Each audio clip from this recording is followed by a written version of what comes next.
These days, you can easily make great presentations with AI, but it cannot stand out on its own. What it needs is your personal touch to shine, to speak, to jump out of the slides. So in this video, I'm going to talk about 3 very subtle, simple, and easy additions that you can make to any presentation to make a much bigger impact. I promise you there is no extra work involved because God knows we are always doing our presentations last minute. So first, let's think about what is the problem with AI presentations. Why are they not enough? Well, I found this the hard way. Recently, I was working for my Udemy course, which I'm about to launch soon, and I tried using all kinds of AI tools and platforms like Prezi, Google Slides, ChatGPT, and many more. And what I found out was that while they can do an amazing job in a lot of things, what it did was eliminate my voice. They almost removed me from my own project. I kind of felt bad for myself. So that's the problem, that it's perfect, but it's almost too perfect, too structured. It does not sound like you. It does not sound like your city. It does not sound like your community. It does not sound like your brand. And we know that no great brand was ever formed that did not have its own personality and own character.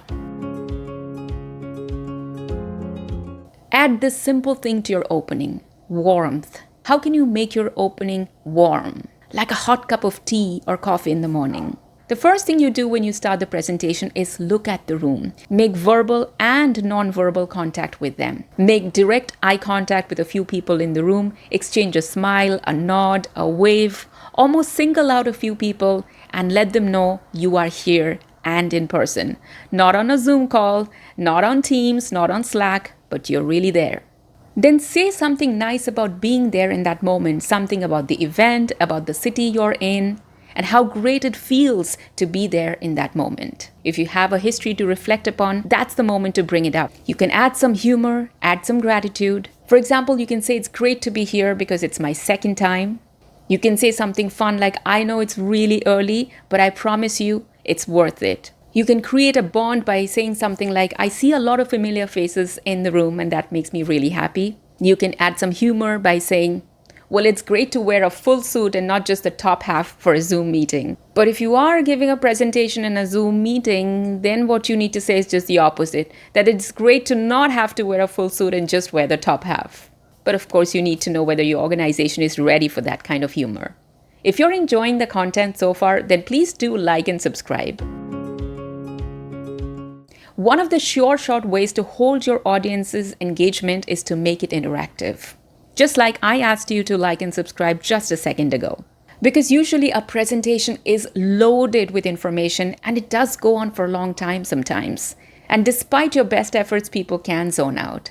The way to reel them back is to play a guessing game. So cherry pick some slides which you think highlights your story or reflects your milestones the best. And then just before you go for that slide, ask a question about that upcoming slide. For example, if you're talking about the sales of the Eastern Zone, ask a question like, how many new dealers do you think we onboarded this year from this region? Or something related to the data you're about to share. See, you're not doing any extra work. You're simply using what you've already got. And you're using it to almost advertise your success. This will help you establish yourself as the authority on that subject, and people will really remember those important points that you actually want them to remember. If you're liking the content so far, then do like and subscribe. Good presentation slides, even with a ton of help from AI, can still be very structured. Once in a while, you need to ditch that structure and throw people off and catch them off guard. And they will get access to a little bit of your personality. Now, what if you fear you are not a fun personality and there is nothing fun that you can provide to a presentation? Okay, let's assume you are not fun and you're boring. Even then you can add something fun because sometimes the situations are funny. So ask your colleagues for some fun photos that they might have clicked at work. Someone falling asleep at the client's waiting room, and someone having their third coffee by 11 a.m. in the morning. How about a photo of your cat sitting on your laptop? As we all know, cats are the most powerful thing on the internet. And if you're a parent, then you already have an encyclopedia of material. I am 100% sure about that. But how do you connect these random photos and weave them in to your presentation? You connect the photos in 2 ways. Either you are doing a behind the scenes of all the effort that you've put in, or it has some kind of symbolism.